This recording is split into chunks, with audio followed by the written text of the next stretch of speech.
Hey guys, welcome to day 72 with Codeforces Everyday until GM. It's been a while since I've recorded a Codeforce Everyday in GM. I think it's been about a week. Um, just been super busy with school stuff. I've posted two videos since then, one for a hackathon. That took up like 2-3 days. And then I did the April Fool's Day contest yesterday, so I also posted that. Still have been doing problems every day, just as I said in the April Fool's Day solutions video. Hard to find like 2 hour gaps in my day for me to sit down and really work on problems these days. Just a lot of club stuff, a lot of like friends want to be hanging out, all that good stuff, all that college life stuff. Which is like kind of weird. It comes and goes in phases. Like I don't really party or anything, but like if my friends are hosting board games, I'm there. If we're doing pickleball or something, I'm there. You know what I mean? Um, so yeah, I've still been doing questions throughout the day. I've been doing it on my phone and car rides. But I haven't really had a chance to focus down and do harder problems, like do 1200s, 1300s, in the past week. And that's what we're going to do today. I do also have another practice contest for my club at 7. So uh, this video will probably be around an hour long, an hour and a half if I'm really pushing it, giving myself a little travel time leeway. But yeah, just to prove it to y'all, I have been doing problems. Boom. You know, every single day. We don't miss a day here. I've done 320 problems all time. I really want to do a rated contest. I think like next contest, I will either get really close or I'll break 1200. Because I've been doing okay on problems. I think, or I've been doing a lot actually. A lot of it is more focused, like lower rated, like 1000, for speed. Some of them are actually pretty tricky, but um, yeah, I just really want to get my rating up. I'm sick of losing rating. But okay, let's get straight into jump. Let's get straight into jumping into problems. Let's jump straight into problems. All right. If I don't have a lot of time anyway, probably shouldn't spend this time yapping. And we should spend it solving instead. Okay, let me put my glasses on so I can read this. Do have a little bit of sore throat today for some reason. I have a cough drop in, so if I stutter a little bit, that's why. Um, for an integer sequence a equals a1 to n, we define f of a as the length of the longest subsequence of a that is a palindrome. Let GA represent the number of subsequences of length f of a that are palindromes. In other words, GA counts the number of palindromic sequences in A that have a maximum length. Okay. Given an integer n, your task is to find any subsequence A of n integers that satisfies the following conditions.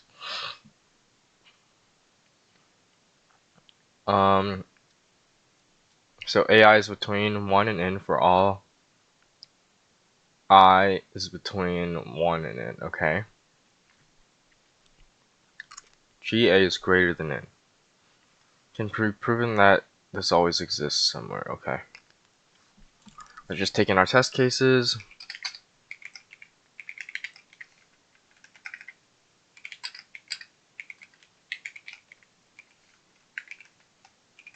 And then we take in n.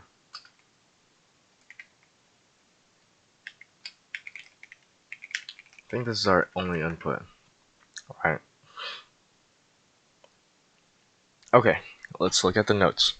In the first example, one possible solution is this. In this case, f of a equals 3 as the longest palindromic subsequence has a length 3. So that would be palindromic subsequence.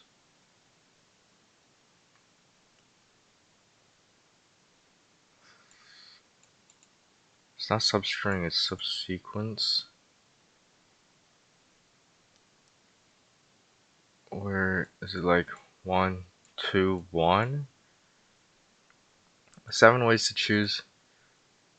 Oh yeah, I guess there's a lot of ways, right? 111, 121, 131, 121 again. Okay, yeah. Therefore, g of a equals 7, which is greater than n equals 6, hence this is a valid solution. Oh, this is kind of weird. So what are we trying to do?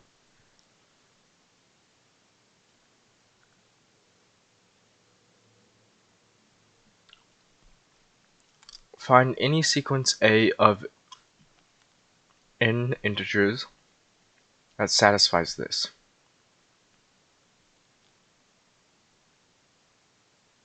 Okay, what did it say?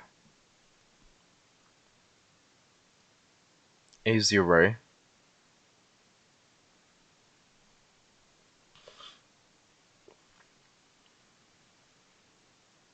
F of A, longest sequence of A that's a palindrome. Subsequence of A. G of A's numbers subsequence of length F of A. Okay.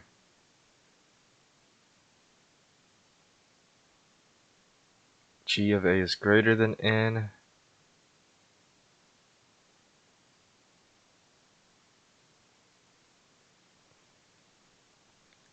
And each element in A is less than N for all elements, basically. So in this case, 6, right? This is the first case, everything has to be under 6.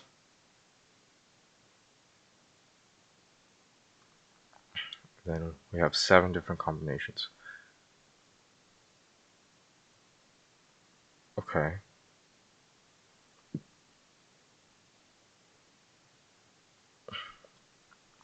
The second example's one solution is this. F of A equals 5, 24 ways. A2, so it's 3, 7, 5, 7, 3. Okay. So now I'm thinking there's some scalable set number sequence. Let me pull out a whiteboard. Like I'm thinking 1, 2, 3, 2, 1 style. Because we just need to maximize the number of sequences, right? Okay.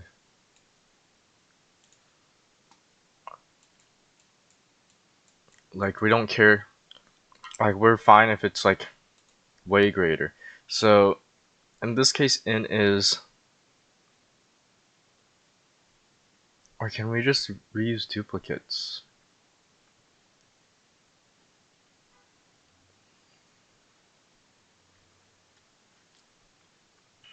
No, we can't use duplicates because G of A. Like if we, wait, can we? Say n equals 5, right? Then we have 1, 2, 3. Well, okay, hold on. F of A is 5. Yeah, so we can't do duplicates because we only have 1 of 5. So 1, 2, 3, 2, 1 on the other hand, n equals 5. We have this, so that doesn't work.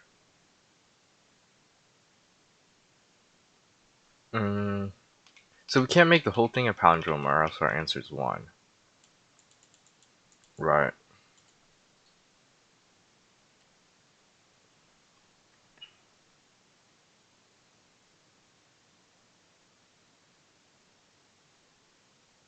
Now I'm thinking of like,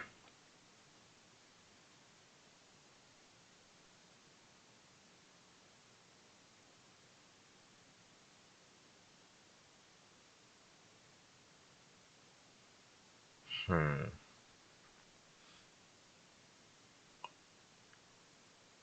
Okay, why does this work?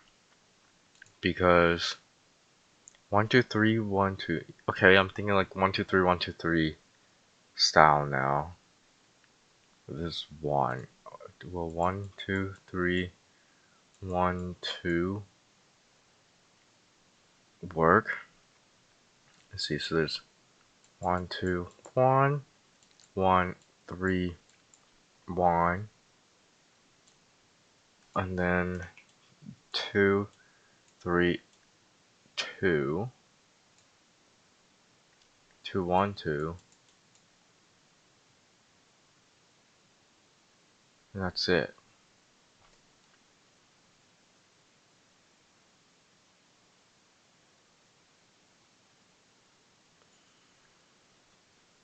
One, 3, 1, 1, 2. Wait, 1, 2, 1, 1, 3, 1, 2, 3, 2, 2, 1, 2. That's 4. It's not more than 5, so this is actually not valid. And oh, it's it is a minimum of 6, so this might not even be possible actually. Okay, let's say we did 6, and we did 1, 2, 3, 1, 2, 3. We have 1, 2, 1.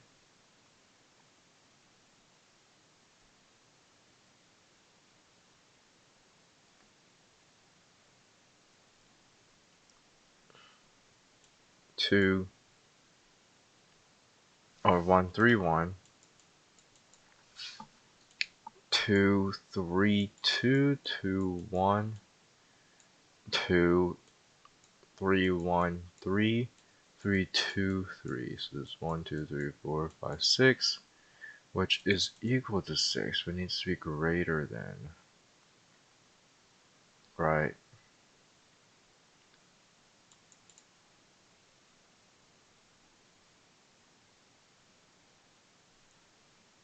So how does this work? This thing acts like a multiplier,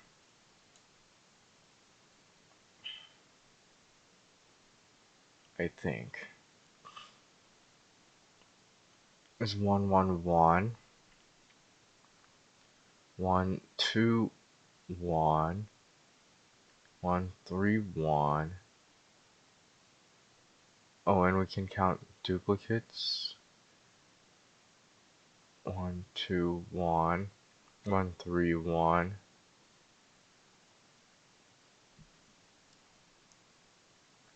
Okay, so is it just we designate 1 as the first number all the time, and then we do 1, 2, 3, 1, 2 for everything else? So if n equals 9, we would do 1, 1, 2, 3, 1, 2, 3, 1, 2. This is 1, 2, 3, 4, 5, 6, 7, 8, 9, right? So this would be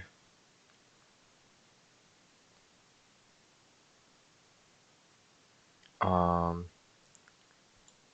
1, okay, we'd have, our n is 4 though.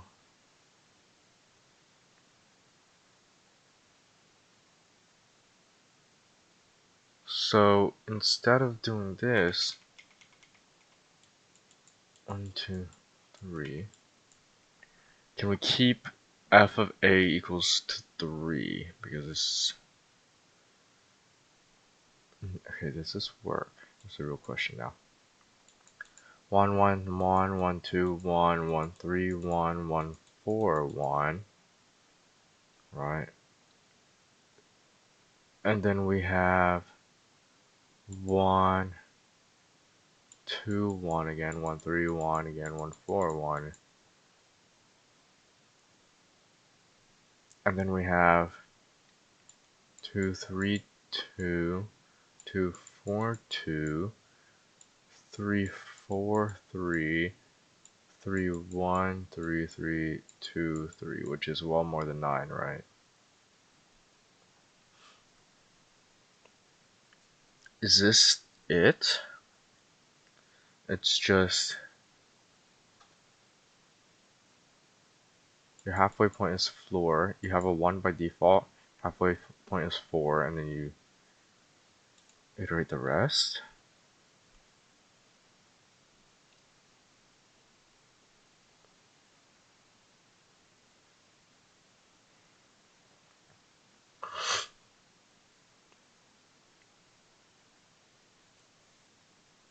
Third example, f of a is 7.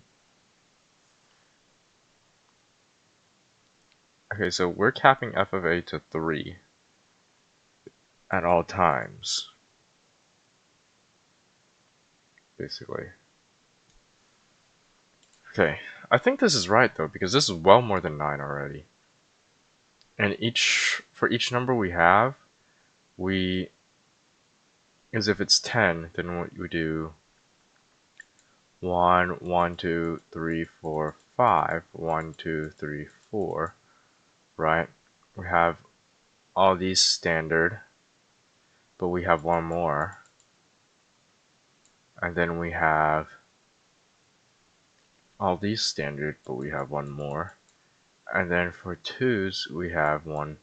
Yeah, for each number we add to this, we get like 3, 4, like 4 and a whole extra row, right?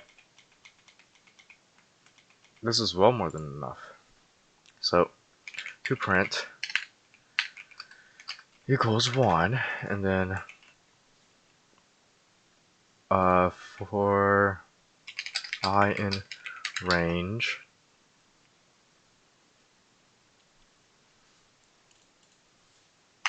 okay, marker equals n double divided by 2,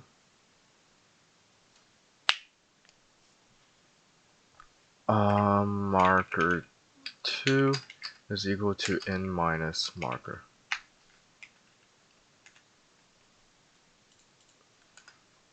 For I in range marker,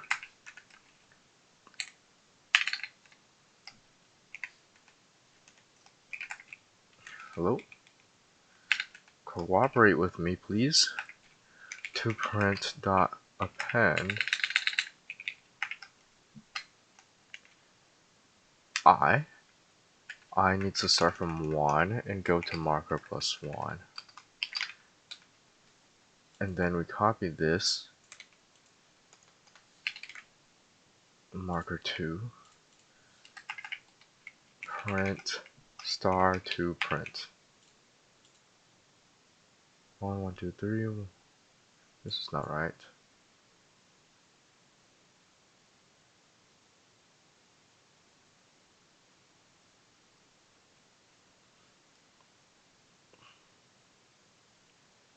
One, 2, 3, 4, 5, 6, 7, 8. This is 8. So do we do this? It's fine, right?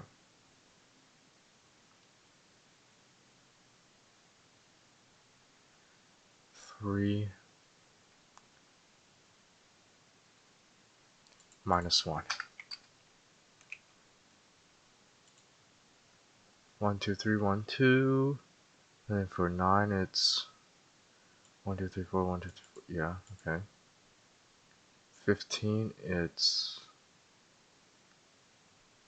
1, 2, 3, 4, 5, 6, 7. 1, 2, 3, 4, 5, 6, 7. 1. Okay, I'm gonna submit this. I think this is right.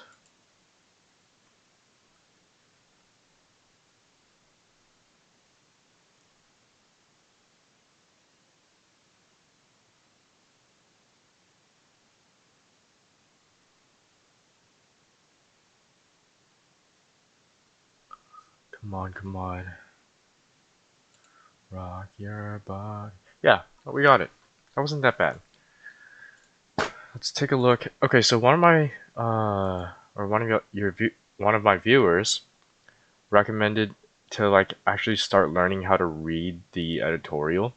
I hate reading the editorial just because it's like it's all mathy and it's like in other people's words, right?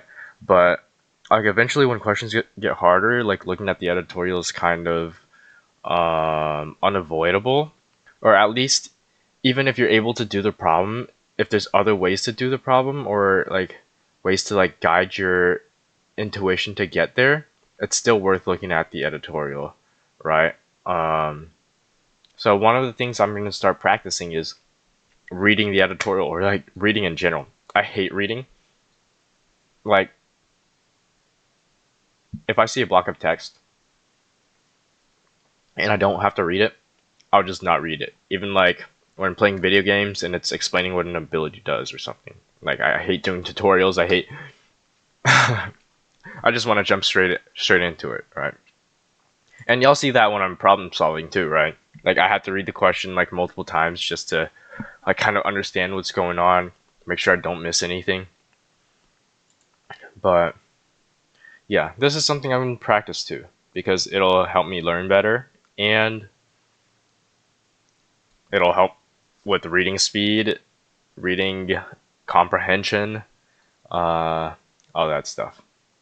All right, hint one, analyze example with n equals 6. Okay, we did that. If a1, a2, k, what? Okay, this is exactly why I hate reading these editorials because like, what does this even mean? But okay, so first element, second element to the kth element, and then n minus k plus 1th element, n minus k plus 2th element, a to the nth element. What is k for here?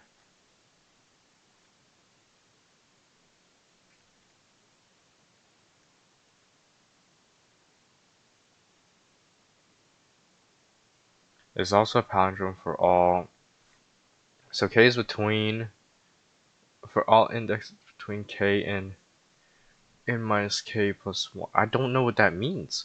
Like, what is k? K, A, I. Alright. If this is a palindrome, then this is also a palindrome. Because we make its length odd and add AI to the middle. We use this to create space. We shouldn't create a palindrome if it's greater than 2k plus 1.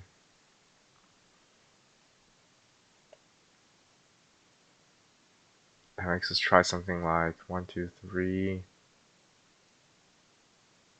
and minus 2. Fa equals 3 here. What? I don't know if y'all understand this. I don't understand this. Basically, they're proving that we shouldn't use digits greater than 2k of a greater length than. So the length of our palindrome shouldn't be greater than 2k plus 1. I don't know what k is. They still haven't defined k. But okay, so why not just make the palindrome as small as possible? Which is 3 in my case.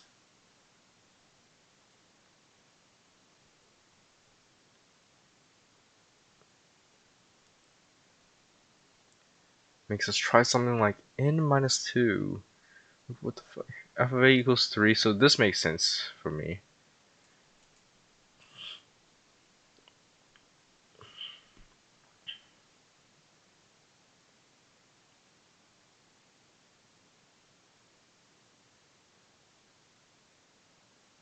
Have to handle n equals 6 separate, but you don't even. My way, you don't even. You also construct, use the construction from the example. Oh, are they doing 1, 2, 3, 4, and 6 minus 3 is 3, 1, 2, 3, 1, 2? We're doing 1, 2, 3, 4, 1, 2, 3. 1. Something like that. I mean, I think they arrive at like a similar conclusion. But I guess this is like the proof for it. I just felt like I didn't need to do all that, right? Once we figured out this doubling up trick, where did it go? Once we figured out the doubling up thing, like for every one we put, we get 2 copies of like every inside, right? Or every like first block stuff, because we use this one, and then everything in here. So we get 2x this, and then we get we get 2x this because we get these copies, and then we get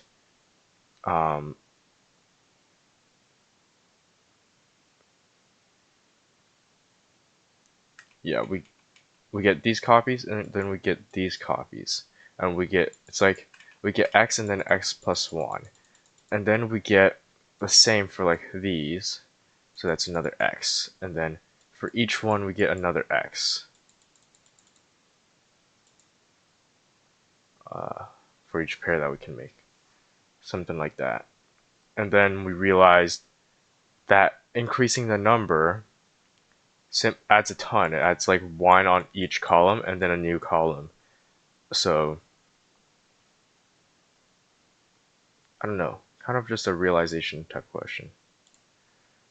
But okay, how much time do I got? 5:30. It's at 7. If I leave at 6, that's good. We've been recording for only 30 minutes. I can do one more problem, I think. Trust nobody.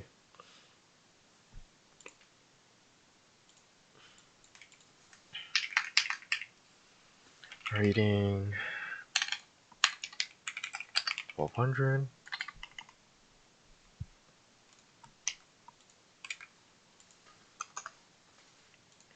There's a group of N people. Some of them might be liars who always tell lies.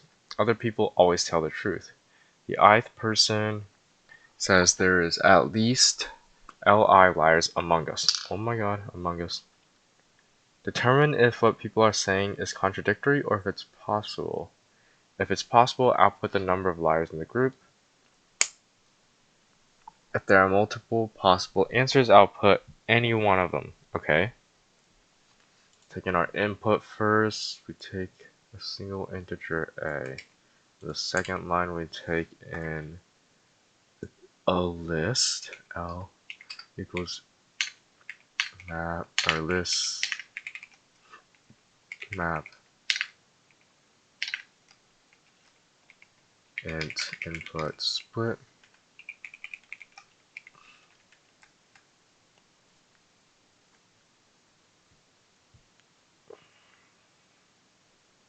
Okay.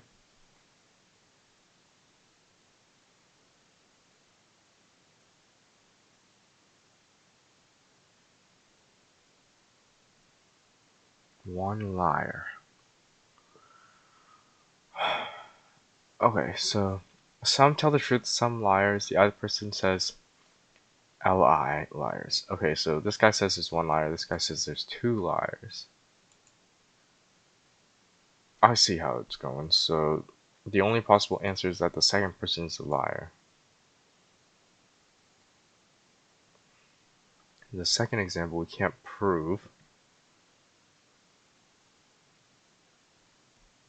In the third example, everybody tells the truth.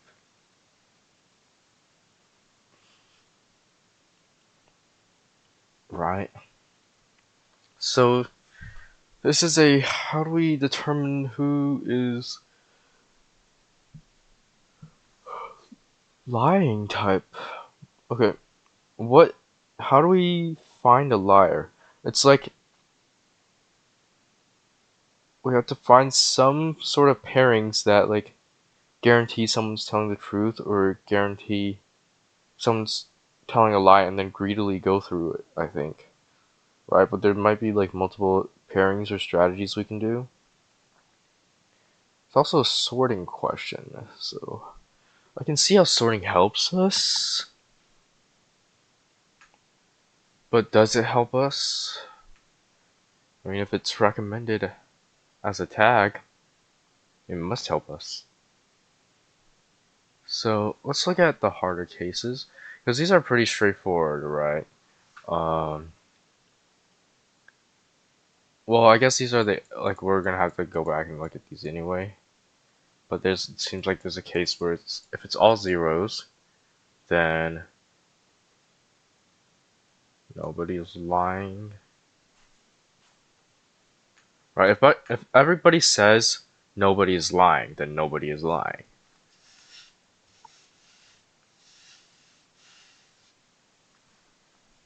If everybody says nobody's lying but one person, then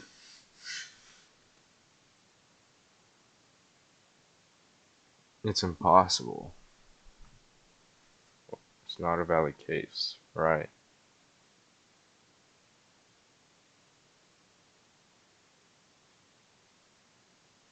Well, yeah.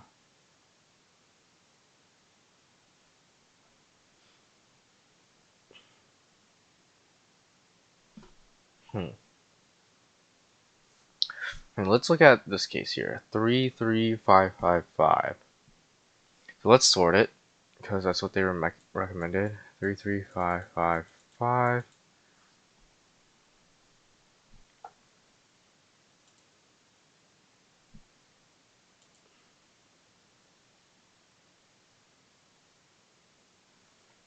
Three people are lying. Three people are lying. So these guys could just be saying these guys are lying.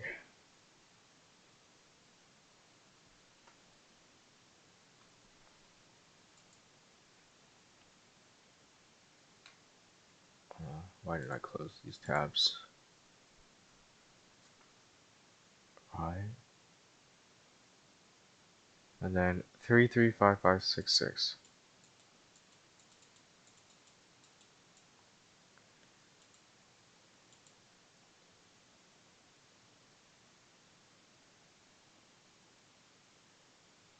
They have put four people are lying for this? How?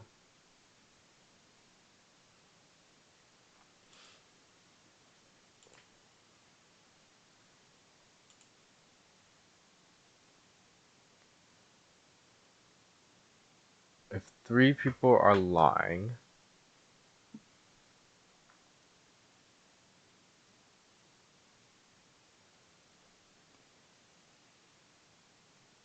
then if you say the other three, if you say three people are lying and you say three people are lying, then you're on the same team.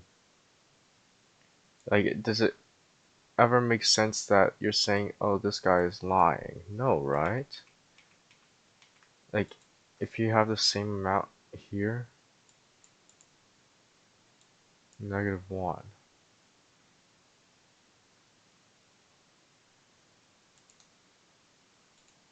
You say one person is lying and one person is lying. You are saying this person. Okay, so what are the possible states? It's like this.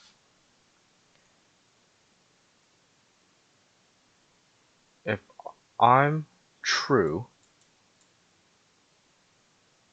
and I'm saying he's lying and he's true and he's saying I'm lying,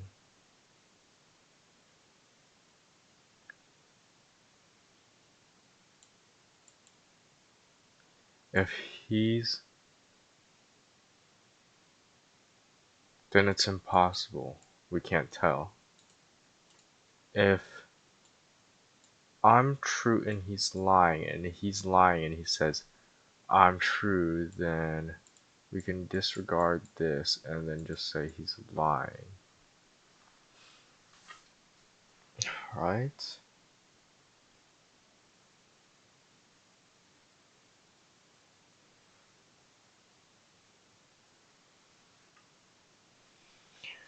How do we select 4 from this?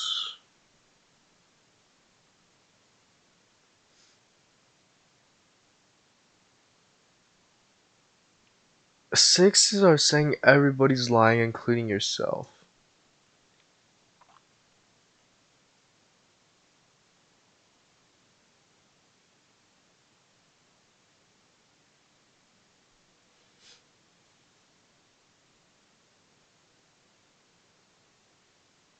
So your answer is never gonna be 6. Your answer is never gonna be in. It'd be -1.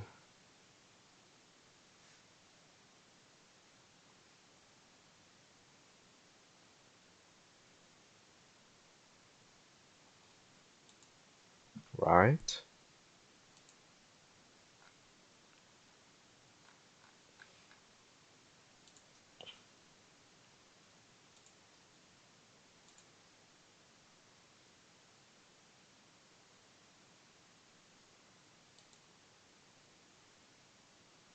Hmm.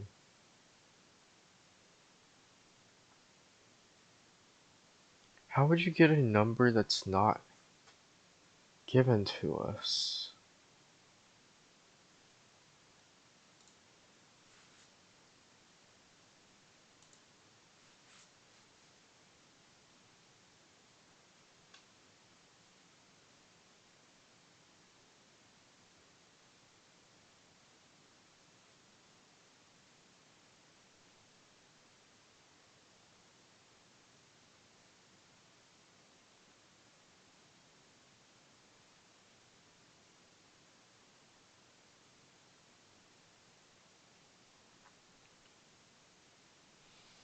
Hmm.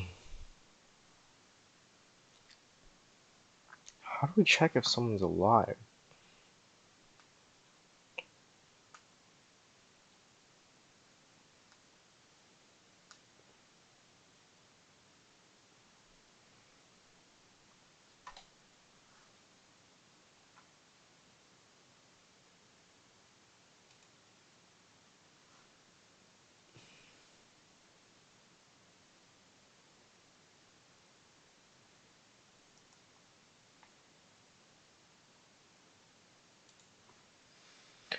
Sorting. What kind of hint does sorting give us?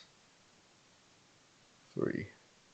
If there's 3 liars, say you're a liar, you're a liar, you're a liar.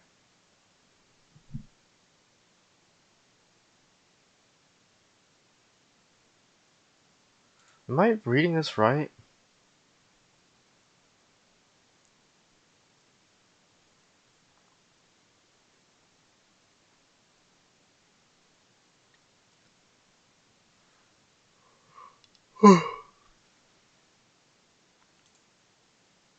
We got 2 people claiming there's 3 liars, and 1 guy claiming there's 5 liars.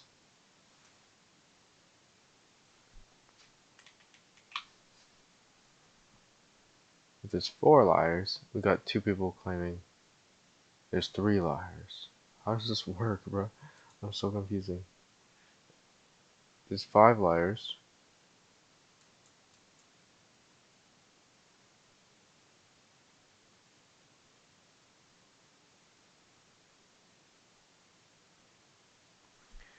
I guess it could be...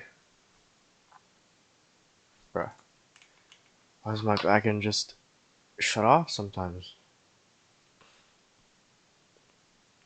Render moment.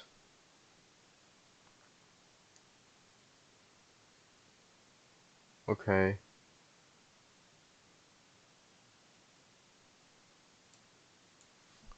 There's 3 liars. Well, there could be any amount of liars. So if I say there are 4 liars, if I say there are 5 liars, these guys could all be lying. If I say there's 6 liars, no. Is it okay? Can I ever say there's 4 liars here? Because the answer is 4. How do they get 4? Who are the 4 liars?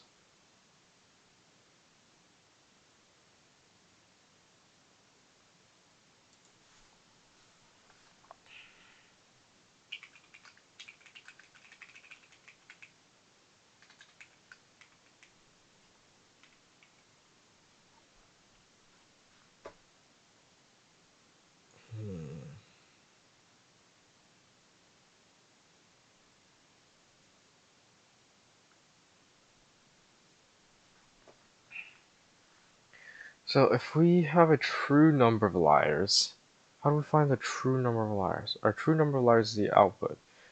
Let's call it x. X is our true number of liars. So if A, I guess our array is L, if Li equals X, this is how we confirm they're telling the truth. Otherwise, they're lying.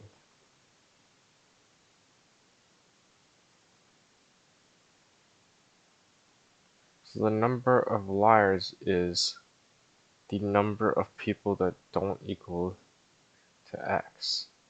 But we don't know X. We also, this test case gives 4 for some reason. How the fuck do you get 4? I guess there could be multiple answers, right?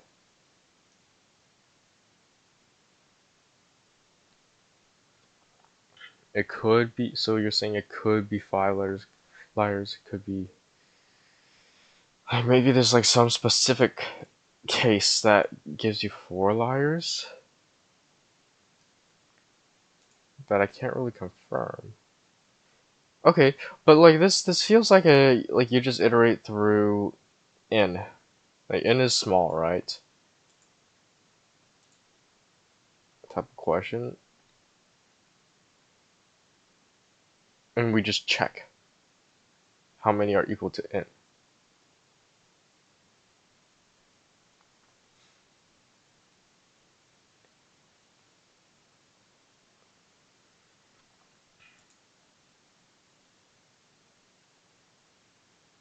And then if we don't output anything, if like nothing matches up,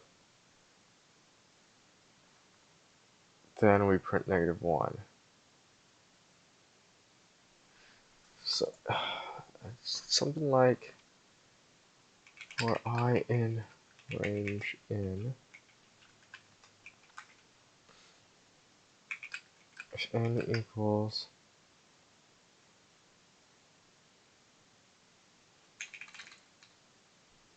we have to define an x. I'll use I for I in range n.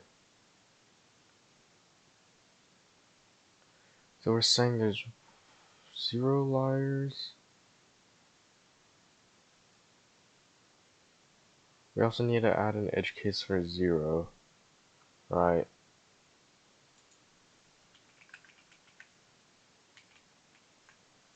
We have 1 second, 100 ends, so this will be an n squared solution, something like that.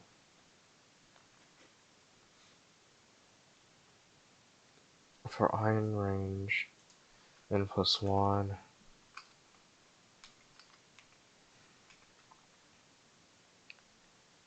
we have to find the number of liars. Liars is equal to like sum 1 for v in L if v is not equal to I.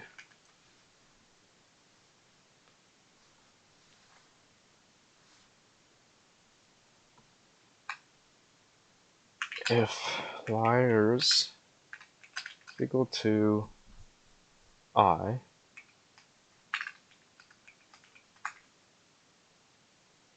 to print equals I break. So I should set it to print that's -1 by default.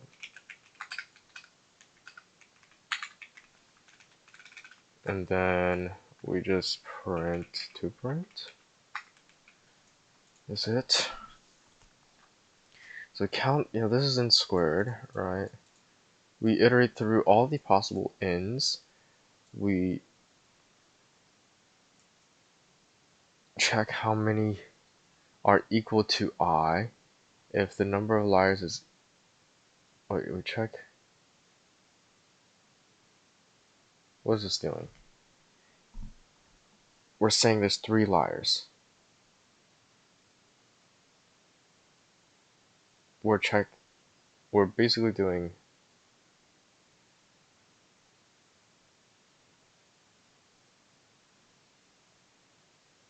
to find a liar. We're doing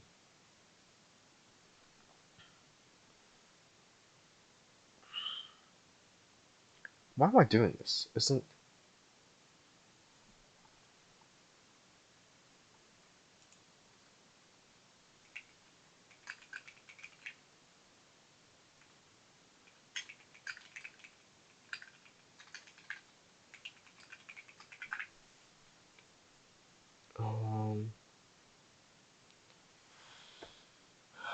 we're looping through every value in the array and checking if v is not equal to x.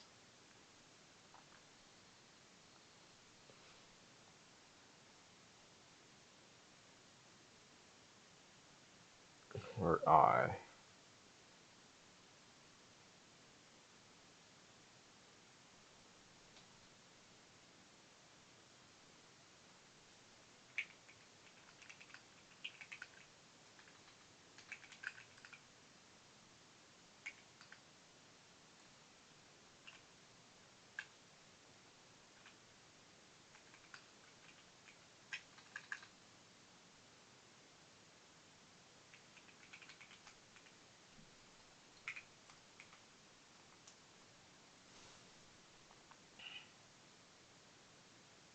Can I just do n minus l dot count to I? Do I need this loop here? I mean, either way, it's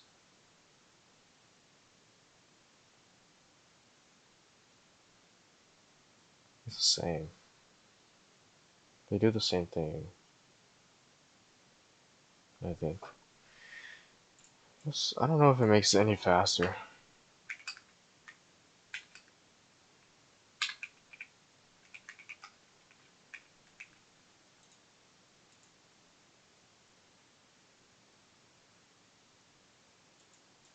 It's -1 for this case. Saying it's impossible?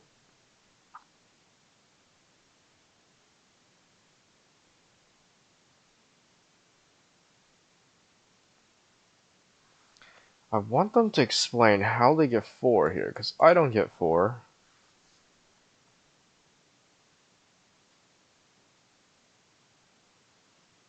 But there are 4 liars. We got 2 guys saying there are 3 liars, bro.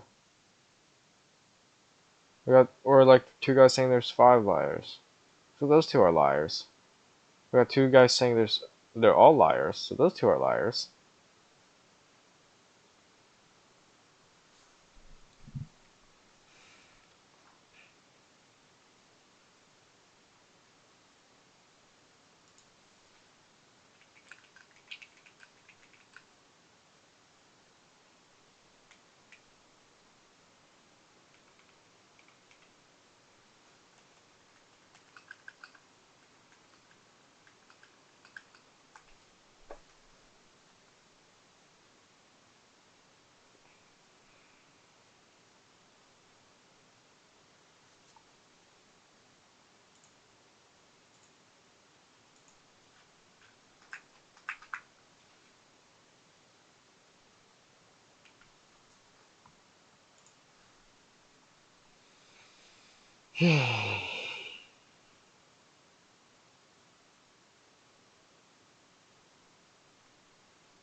How the fuck did they get 4? This is literally the only thing confusing me right now.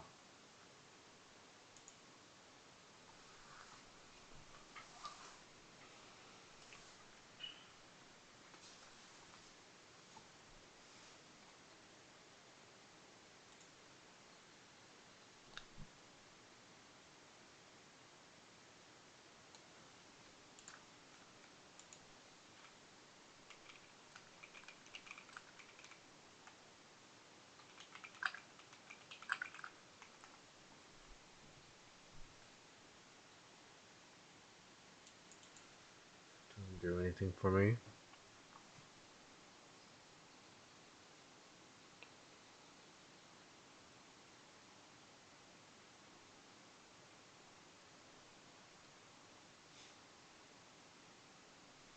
So if our target number is not in the array, doesn't that mean everyone is lying?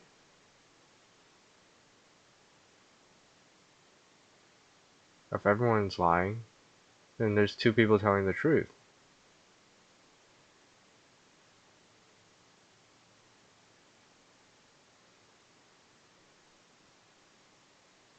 But if everyone's lying and there's 2 people telling the truth that everyone's lying, isn't that contradictory? So it's -1. This is wrong. No?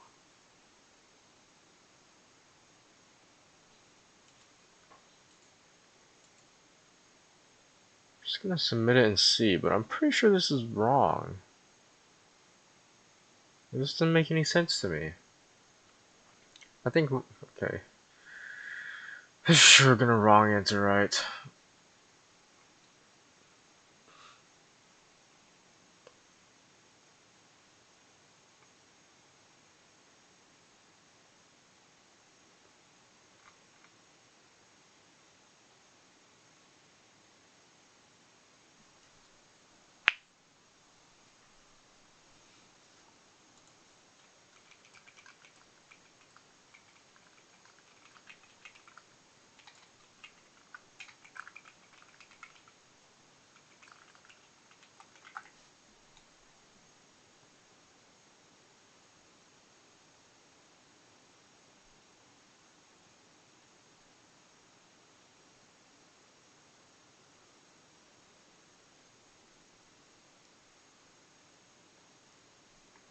Hello, Codeforces?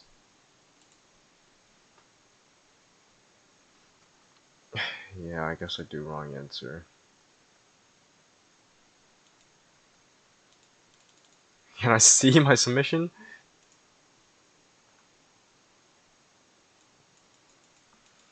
What is this?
At least this keyword here. So if they say more. So they're saying at least 5, at least 6 liars. Wait, no, they're saying the threes are saying there are at least 3 liars, which means there could be more liars.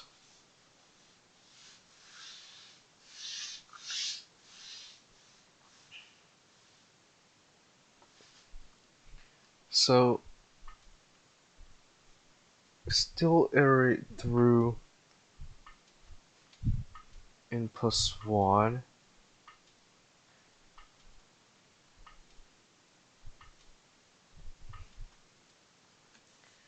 And then, okay, let's clean this up.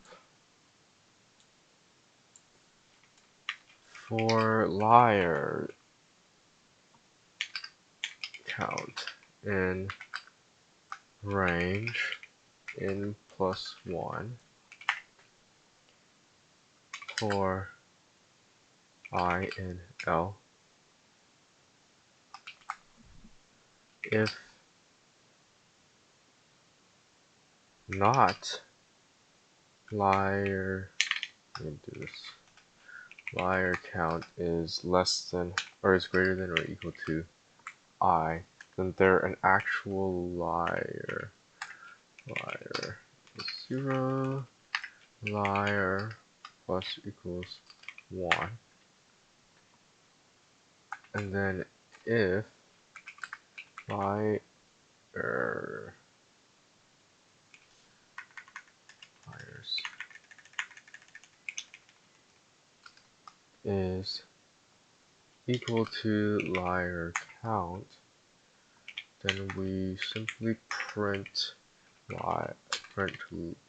the same liar count, doesn't matter, and then we break. And then for else, if we don't break, we just print -1. That's it. Okay, yeah, because we really just needed to fix this part to check this instead of the n minus l dot count I thing.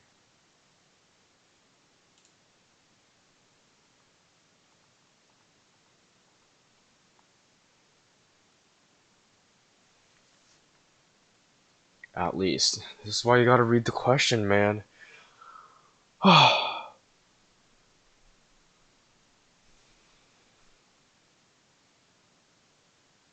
am I so tired?